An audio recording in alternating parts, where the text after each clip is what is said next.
They say fame changes people. But she wasn't changed. She was reborn. Into something colder, hungrier. The girl who used to whisper my name at 2 a.m. now pretended she'd never met me. She said I was a distraction. Funny thing is, I became the one thing she could never escape. Her name used to light up the screen, until the night it disappeared. And when the world looked for someone to blame, they found me smiling in the glow of her last spotlight. They say success is the best revenge, but they never tell you what it costs. But before I continue, make sure you're subscribed to the Revenge by Sophia channel and let me know in the comments where you're watching from. We love to see how far our stories travel. Because this story, it traveled farther than she ever did. I first saw her in the soft yellow light of an empty cafe, the kind of place where dreams are whispered, not shouted. She was humming to herself, tapping her fingers on a cracked table, lost in a world that didn't seem to notice her yet. Her name was Lena, and even then, she carried a quiet fire, a spark that drew eyes without trying. I was just another small-town boy with a notebook full of half-written songs and no one to listen. We started talking about nothing, the rain outside, the smell of burnt coffee, the music she said no one understood but her. And somehow, that nothing turned into something real. Nights grew longer, laughter louder. She said we'd take on the world together. Two nobodies chasing a shared dream. But even then, I saw it. The way she looked at the flickering TV in the corner, watching stars walk red carpets. Her eyes didn't just admire, they ached for it. And I remember wondering, even back then, would she ever be satisfied just being mine? We used to spend hours in my small room, surrounded by old posters and empty cans, recording songs on a borrowed mic. She'd sing with her eyes closed, losing herself completely. The walls would vibrate with her voice, raw, desperate, beautiful. I'd tell her, "You sound like you belong out there." And she'd smile, that smile that could make you believe anything. But fame started calling sooner than I expected. A talent scout heard her singing at a local bar. Suddenly, there were meetings, calls, promises, words like potential and future filling her head. I told her to be careful, to remember who she was. She laughed it off, said I worried too much.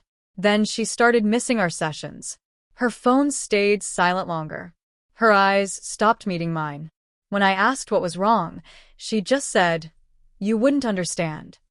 And that night, when I heard her singing our song on a live stream, but introducing it as her own, I realized something had begun to break. The day of her big audition, the whole town seemed to pause. The sun hung low, bleeding gold over the dusty streets. She wore a white dress, simple but haunting, said it made her feel seen. I walked her to the bus stop, holding her hand the whole way, pretending everything was fine. She barely spoke. Her mind was already somewhere else. When the bus doors opened, she looked back just once. "If I make it," she said softly, "I'll come back for you." I smiled, though my chest felt hollow. The bus pulled away, and the sound of the tires on gravel echoed like the last heartbeat of something I couldn't name. Days passed, then weeks.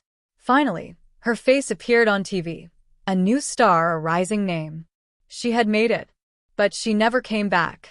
And as her voice filled the world, I sat in silence, realizing the promise she made that morning had been nothing more than the first line of a story that would end in darkness. The city took her like a wave, fast, unstoppable, and glittering with promises. She sent me pictures of tall buildings and crowded studios, captions full of excitement. "Can you believe it? I'm really here." Her voice over the phone was different now, faster, brighter, like she was trying to hide exhaustion behind laughter. I stayed behind in the same old town, the same creaking room, surrounded by the ghosts of our memories. Every time her song played on the radio, I turned it off, but not fast enough. The echo lingered. Then one night, I texted her, "Miss you. Just wanted to hear your voice." Hours passed. No reply. The next morning, she posted a photo, surrounded by strangers, flashing smiles that looked practiced. That was the moment I realized the city hadn't just taken her. It had replaced her. And I couldn't help but wonder how long before she forgot my name completely. Months later, when she finally called, her voice was thin, distant, like it was traveling through miles of static and lies. She told me about her new manager, her team, the people who believed in her more than anyone ever had. I wanted to ask if they knew about the nights she cried herself to sleep, or the lyrics she said were too real to share. But I didn't. I just listened. In the background, I could hear laughter, glasses clinking, music pulsing, the sound of a world I no longer belonged to.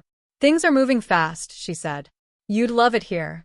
But something in her tone said the opposite, that she was already miles beyond where I could ever reach. When the call ended, I sat staring at my phone screen, her name still glowing softly in the dark. It felt like the last warm thing in a world turning cold. And in that silence, I asked myself, who is she becoming? I decided to visit her. I told myself it was just to catch up, but deep down, I wanted proof that she still cared. The city felt alive in a way that made me feel small. Lights flashing, cars honking, people moving like they were running from something invisible. I found her apartment, tall glass windows, silver doors, the kind of place that reflected everything but warmth. When she opened the door, she looked like a stranger wearing her face. The same eyes but colder. The same smile but empty. "Wow," she said, forcing a laugh. "You actually came." There was someone else inside, a man in a black suit, holding a glass of wine, watching me with quiet amusement. Lena turned to him and said, "He's just an old friend." Just. The word hit harder than I expected. And as I walked away that night, her laughter echoing behind the closed door, I realized the girl I loved was gone. But the story between us wasn't over. Not yet. Weeks passed after that visit, but the ache didn't. I told myself she was just busy, that fame demanded sacrifice. But late at night, I'd replay old messages, her voice notes, her laughter, her promises that we'd never change. Those words began to feel like lies dressed in nostalgia. Then one afternoon, I got an email from a small music label I'd once contacted. The manager thanked me for introducing them to Lena and congratulated her on signing the contract. My hands went cold. She'd used the songs we wrote, the ones we built together, late into the night, and claimed them as her own. When I called her, she didn't answer. The next day, her new single dropped, my melody, my words, her face. It went viral. She had rewritten history, and I was nowhere in it. And that's when I realized she hadn't just left me behind. She'd erased me. I waited outside her concert venue, heart pounding like it was trying to break free. The crowd roared her name, chanting it like a prayer. "Lena! Lena!" The sound made my stomach twist. I finally saw her step out, glittering beneath 1,000 flashes. Her eyes caught mine for a second, and froze. When I called out, she hesitated, then forced a smile for the cameras. "Security," she whispered under her breath, pretending not to know me. I grabbed her hand, not in anger, but desperation. "You can't pretend I don't exist," I said quietly. "Those songs, they were ours." She leaned close, her lips barely moving. "You shouldn't have stayed small," she said. "You wouldn't understand what it takes." Then she walked away. The guards pushed me back as the crowd cheered louder. That clip went viral too. But this time, not for her music, for me. And in that moment, humiliated and broken under flashing lights, something inside me changed. Not love, not hate. Something colder. Something patient. After that night, I vanished from her world. Deleted everything, our photos, the tracks, the proof. If she wanted to pretend I didn't exist, I'd give her exactly that. But I didn't disappear to heal. I disappeared to watch. While her fame climbed higher, I studied every interview, every post, every carefully rehearsed smile. Her voice started to sound strained, her laugh forced. Behind the glamour, I saw cracks forming, rumors of tension, of people she'd stepped on, of debts unpaid. Meanwhile, I began working quietly, releasing new music under another name, the kind that bled truth. The the kind that sounded familiar to those who listened close enough. She didn't notice. Not yet. But the world has a way of circling back. And I knew, when it did, I'd be waiting in the spotlight she stole from me. It started with whispers, faint, almost polite at first. A background dancer fired, without warning. A stolen lyric exposed online. A photo leaked that she swore was doctored. At first, her fans defended her. They always did. But the internet has a short memory and a long hunger. Every post became a battlefield. Every apology sounded like a script. I watched from afar, unseen, as her world began to tremble. Late-night shows stopped inviting her. A director dropped her from a movie for creative differences. The glow that once surrounded her name started to dim. She posted a video once, crying, saying she just needed a break. But behind those tears, I saw something else. She wasn't sad. She was terrified. And I couldn't help but wonder, was this the beginning of her downfall, or just the echo of mine? The city that once adored her now watched with suspicion. Paparazzi followed her like vultures, snapping every nervous glance, every trembling hand. Her fans demanded explanations, and when she gave them, they called her fake. She tried smiling through interviews, but her eyes betrayed her, hollow, flickering like a candle about to die. Rumors twisted around her like smoke. She's difficult. She's broken. She's not who we thought she was. The same crowd that once cheered her name now mocked her in comment sections. She reached out to her so-called friends, but they had already moved on to the next rising star. The industry doesn't wait for anyone, especially not for those it once worshipped. And as she sat alone in her apartment, scrolling through headlines tearing her apart, I released a new song. A song about betrayal, loss, and the price of ambition. No names, no details, but everyone knew who it was about.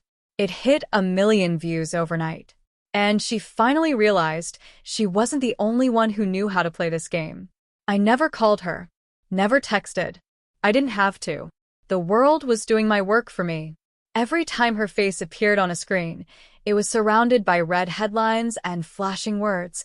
Lies. Fall. Betrayal. The same fame she had stolen was now devouring her piece by piece. Sometimes, I'd walk past billboards that used to show her face, now replaced with mine. The first time it happened, I stopped and stared for a long time.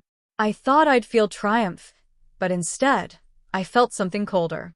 Like justice, but without peace. That night, she posted one final message. Sometimes, the spotlight burns brighter than the soul can handle. And just like that, her account went dark. No one knew where she went. But I did. Because I'd been waiting for her next move and I knew she wasn't done yet. When I reappeared, no one recognized me. The man they once knew, the boy with tired eyes and broken dreams, was gone. In his place stood someone new, confident, untouchable, faceless behind a brand that had no past. I called myself Elias Gray, a name born from silence. My voice, the same one that once trembled when I spoke her name, now echoed through late-night playlists and hidden corners of the internet. People called my music honest, haunting, unapologetic. Each song carried a truth she'd buried, disguised as poetry, but sharp enough to cut. And soon, the whispers began. Who is Elias Gray?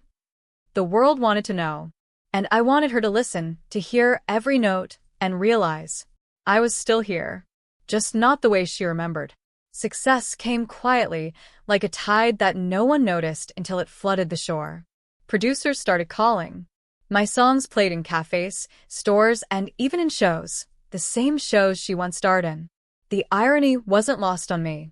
Fans began posting theories online. Some said I was a ghostwriter. Others thought I was a broken lover writing from the ashes. They weren't wrong. One night, I saw her name trending again. Not for a comeback, but for a mistake. She had tried to post new music, desperate to reclaim her throne. But the comments were brutal. Sounds like she's copying Elias Gray. I watched the clip in silence, my reflection glowing in the screen's light. For the first time, I smiled. Not out of joy, but out of justice. The same world that once forgot me was now comparing her to me. Weeks turned into months, and soon my face began to appear.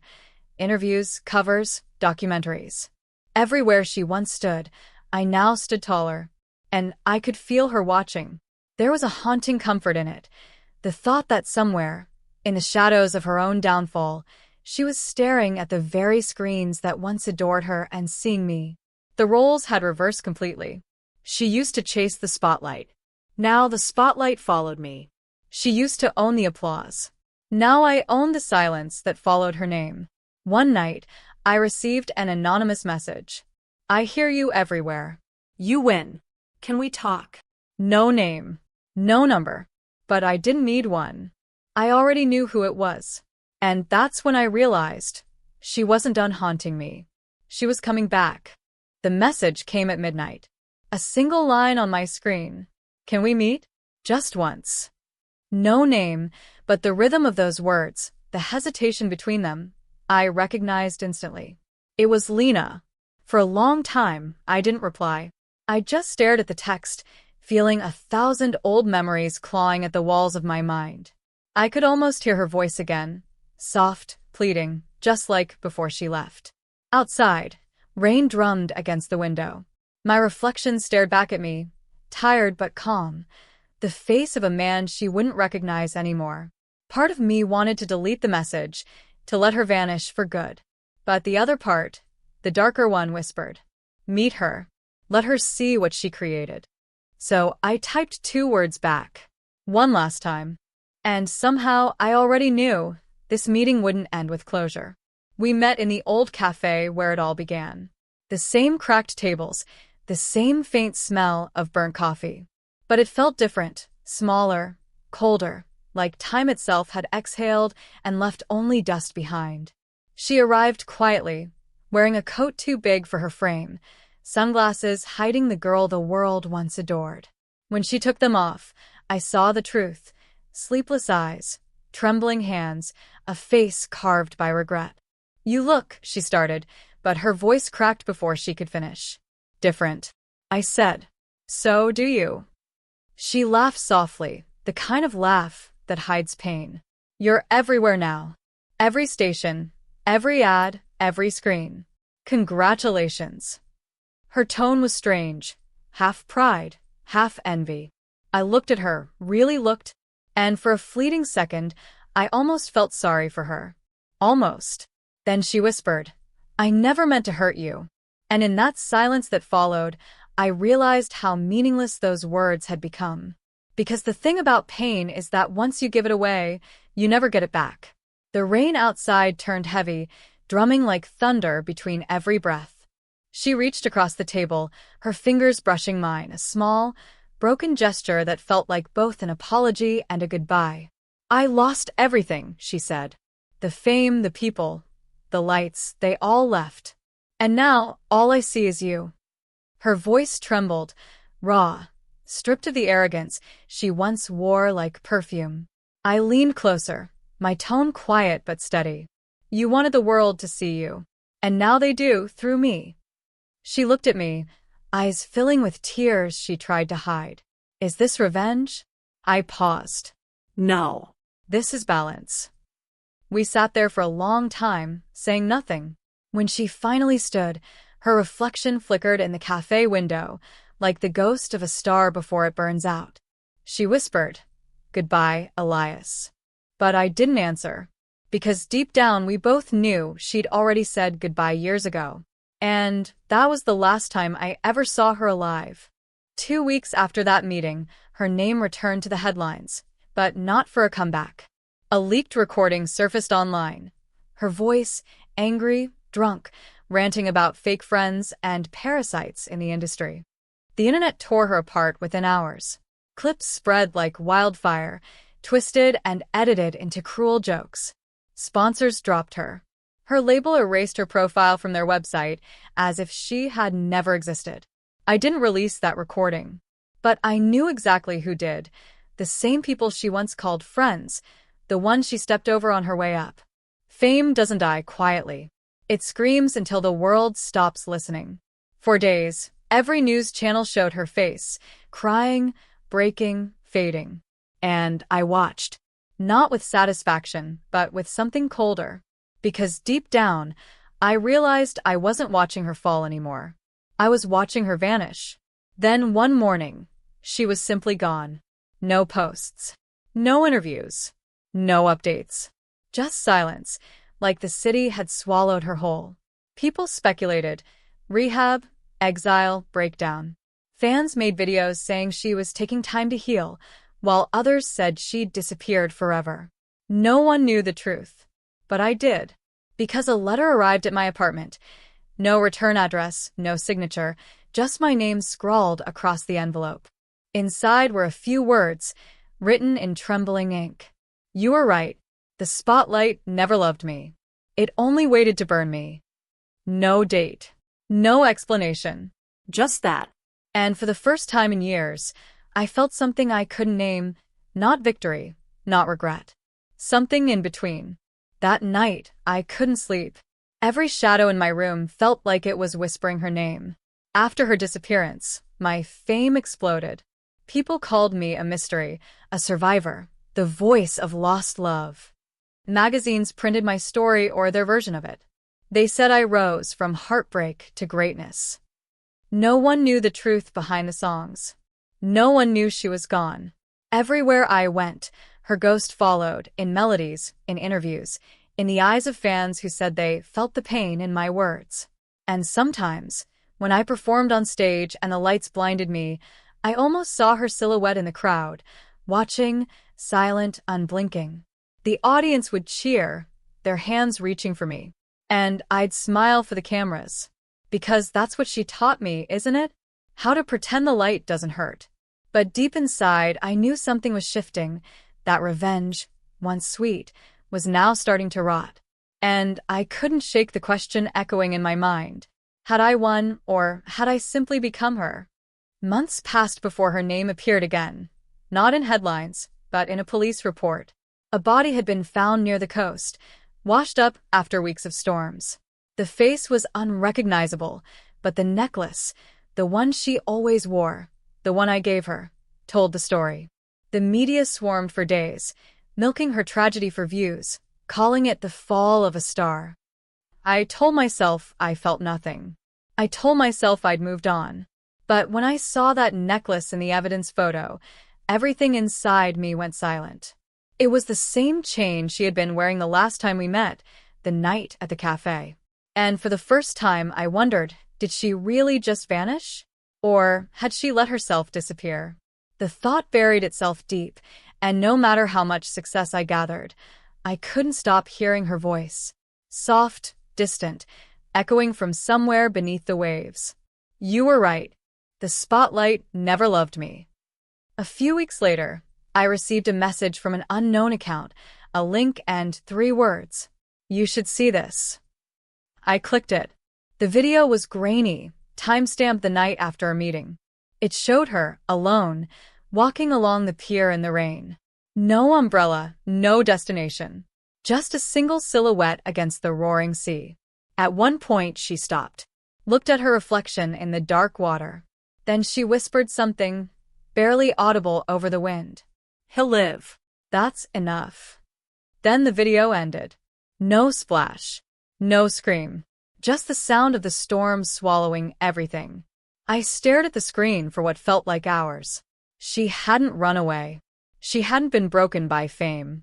She had chosen to end her own story, quietly, deliberately, leaving me to live inside the light she once died for. And I realized I wasn't her revenge. I was her monument. After the footage surfaced, people called it a hoax, a setup, viral marketing. No one believed it. No one wanted to. The world prefers a tragedy it can forget, not one it helped create. But I knew, and that knowledge became a weight I couldn't shake. Every song I'd ever written about her suddenly felt like a confession. Every success, a curse. At award shows, reporters asked me what inspired my lyrics. I'd smile and say, real stories. They'd laugh, clap, move on. But every night, when I came home, her final words echoed in my head. He'll live. That's enough. I thought revenge would free me. Instead, it tied me to her forever. And sometimes, when I look at the sea on a stormy night, I swear I can see her reflection in the waves, smiling like she finally found peace, while I keep living in the story she left behind. The year after her death, my world became unrecognizable. Billboards, interviews, sold-out tours. My voice echoed in cities I'd never even seen. People called me the voice of a generation, though none of them knew whose voice I'd stolen to get there. They played my songs at award shows, at weddings, at funerals, songs that were once ours. Each time I sang, her words hid between mine, invisible but alive. And though the crowd screamed my name, I could never shake the feeling that they were cheering for her. Cameras flashed. Questions flew. Elias, how does it feel to finally be on top? I'd smile. I'd say the right things. But inside, the answer was quiet, lonely. Because standing at the top means there's no one left to climb with you. Only ghosts watching from below. It started small. Anonymous notes slipped under hotel doors. At first, I thought it was a prank. Until I opened one. It read, "She forgave you. Can you forgive yourself?" More came after that, written in the same looping handwriting. Sometimes, they'd arrive before a show. Sometimes after. No return address. No fingerprints. Just ink, paper, and the faint scent of salt. I told myself they weren't real, that they were tricks of guilt. But one night, after a concert, I found one taped to the mirror in my dressing room. It said, "You're standing where I should have been." The lights above me flickered, and for a moment, I saw her reflection, faint, smiling, behind my shoulder. When I turned, the room was empty, but the mirror still held her shape. Fame doesn't feel like light anymore. It feels like fire, warm enough to draw you in, but cruel enough to burn everything you touch. I built a life from the ashes of hers, and the world rewarded me for it. But every success feels like an echo, not a triumph, but a reminder. When I perform now, I no longer look at the audience. I look at the shadows beyond the stage, searching for her silhouette. And sometimes, I swear I hear her voice humming softly along, the same song we wrote in that tiny room before all the lies began. The crowd claps, the cameras flash, and I bow, not out of pride, but apology. Because no matter how many screens I appear on, no matter how loud the applause grows, there's always one question that drowns out everything else. If she were still here, would she forgive me for becoming everything she died to be? It began with a filmmaker, a young woman who wanted to make a documentary about my rise to fame. She said she wanted to tell the truth behind the songs. I agreed, thinking I could control the story one last time. But as filming began, she found things, old letters, footage, unreleased tracks, pieces of the life I had tried to bury. One day, she played me a recording she'd found in the archives. It was her voice, the woman I'd lost, laughing between takes, saying, "One day, he'll sing this on the biggest stage, and I'll be there to watch." I couldn't breathe. The laughter was light, full of hope, a sound I hadn't heard in years. And suddenly, the idea of my story didn't feel like mine anymore. It was ours. Always had been. That night, I asked the filmmaker to stop production. She refused. She said, "The world deserves to know who she really was." And for the first time, I didn't argue. They said it was my greatest concert, the one that would define my legacy. Thousands filled the arena. Millions watched online. Every light was on me, but I felt invisible. Before the show began, I placed her necklace, the same one from the photo, on the microphone stand. No one noticed. To them, it was just another piece of jewelry. But to me, it was the weight of every word I'd ever sung. When the final song began, the one we wrote together, I didn't sing it like before. I whispered it, slowly, softly, like a prayer. And as I reached the last verse, I closed my eyes and said her name. For a moment, the entire arena went silent. Then the lights dimmed. And in that darkness, I swear I felt her hand brush mine. Light, fleeting, like a goodbye. The documentary released 3 months later. It told everything. Our love, her rise, Her fall, my revenge, her end. No edits. No lies. Just truth. People called it beautiful, tragic, unforgettable. The world mourned her all over again, but this time, they saw her not as a fallen star, but as a human being who gave everything to a dream that devoured her. I stopped performing after that. I sold the house, moved to a quiet place by the same sea that took her. Every morning, I walk along the shore and leave flowers in the water. And when the waves carry them away, I imagine they find her somehow. Because now I understand, fame fades, revenge rots, but stories live forever. And ours was never about who won. It was about how easily love can turn into legend, and how legends can destroy the people who believe in them. Fame doesn't shine, it burns. It burns through faces, through names, through love that once felt immortal. She reached for the stars and fell into the silence between them. And me? I didn't climb. I waited for the world to turn, for her voice to fade, for my time to begin. Now, every time I see my reflection in a screen, I wonder, did I become what she wanted? Or what she feared? They still play her old clips sometimes, her laughter echoes like a ghost through the glass. And when the lights dim, I swear I can hear her whisper, "Are you happy now?" Maybe I am. Maybe I'm not. But the truth is, fame never really belonged to her. Or to me. It belonged to the story. And the story never dies.